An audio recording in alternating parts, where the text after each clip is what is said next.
大家好，我是小玉。我是做梦都没有想到，把苹果和黄芪搭配在一起，用处竟然这么厉害，既省钱又实用。有很多咱们老一辈的方法，看似简单，用处却非常的多。比如说像我们的苹果和黄芪搭配在一起，就帮助了许许多多的朋友。但是像这个做法呢，很多朋友都没见过，更不知道。那么今天就来给大家分享。说到黄芪，它是非常常见的一种食材，它的营养价值非常高。生活中，很多人都喜欢在家里面囤一点黄芪，要么用来泡水喝，要么用来煲汤，都非常的滋补。那么除了黄芪的这些用法之外，很多朋友都不知道，其实我们的黄芪可以和我们生活中常见的苹果搭配在一起。说到苹果，大家也特别的熟悉，它是生活中特别常见的一种水果，据说也有水果之王之称。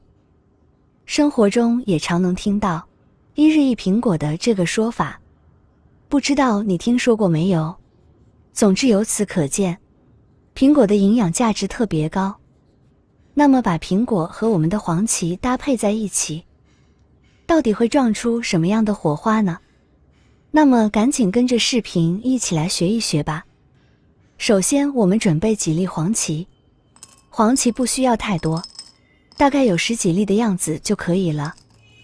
因为我个人觉得黄芪的味道，我还是不太喜欢的，所以每次我都不会放太多。放太多了的话，它的味道就会比较重了，这样的话我就感觉会影响口感，所以每次我就只会放下这么一小撮，大概有10几粒的样子。接下来加入适量的清水，将黄芪抓洗2次。黄芪在我们的山里面也经常能看到，它开出来的小花特别的漂亮。抓洗2下之后，我们将它控水捞出，放进小碗中备用。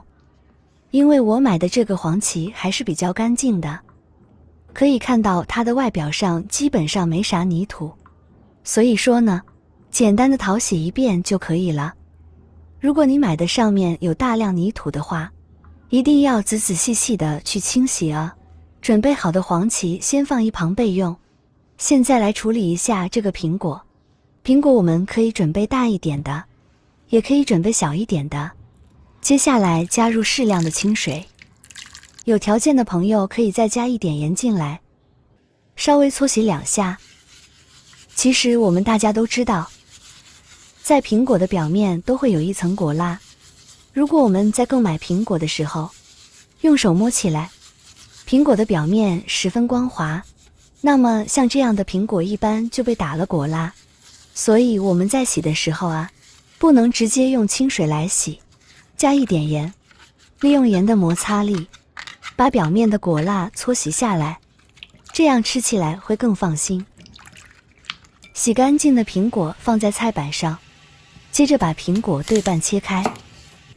切开之后，现在把它切成薄片。切的时候也要注意，切到果核的地方，我们就给它换一个方向继续来切。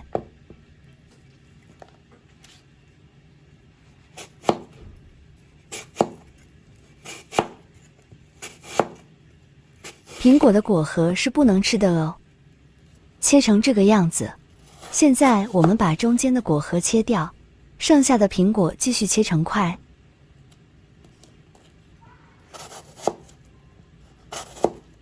切好后，我们把它收入碗中，先放一旁备用。接着再准备一只碗，碗中加入5粒炒过的山楂。因为我家的山楂每次买回家之后都会炒一炒，再来保存。炒的时候要注意，直接炒到这种颜色微微发黄，不要炒糊了哦。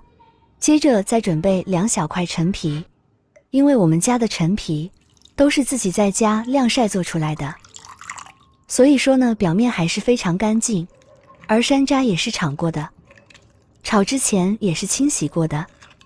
所以呢也没什么杂质。因此，稍微用清水这样淘洗一次就可以了。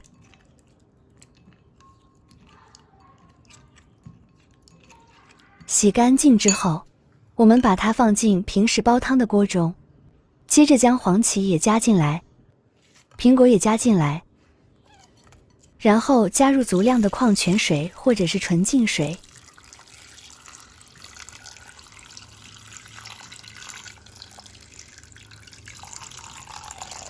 盖上锅盖，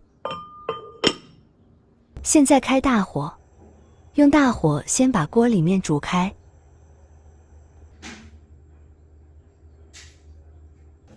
煮开后转到中小火熬煮15分钟的时间，把里面所有食材的营养成分充分的煮出来，释放出来，注入到水里面去。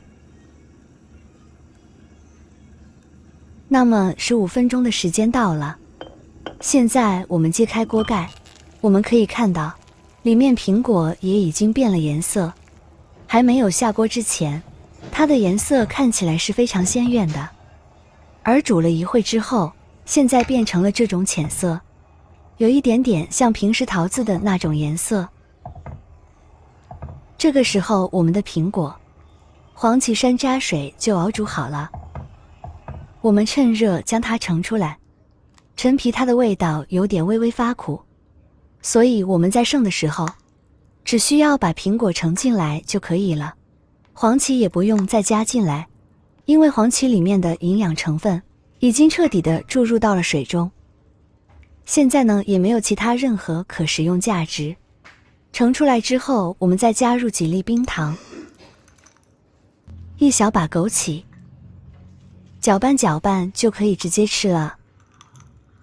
这个时候每一片苹果也煮得非常的软烂入味，而且苹果也吸收了所有材料的营养成分，浸泡在汤汁里面，吃起来也非常的软绵可口，并且里面的汤水也吸收了所有食材的营养成分，现在喝起来口感也非常的棒。像现在已经进入了冬季，我们可以趁热饮用。那么如果是在夏天的话，我们可以把它放凉了再来饮用。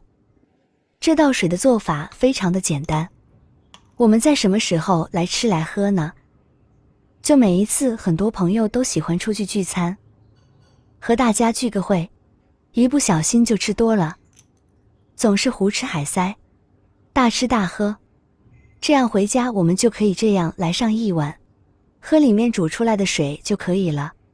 当然如果你的胃口比较好的话，还可以把里面的苹果吃掉哦，喝起来口感也特别的好，有淡淡的苹果香，还有我们淡淡的黄芪的味道，以及山楂的酸甜味。看似简单的一个方法，它的用处却一点都不简单哦。感兴趣的朋友可以收藏起来试一试。那好了，我们今天分享就先到这里了，感谢您收看，我们下期不见不散，拜拜。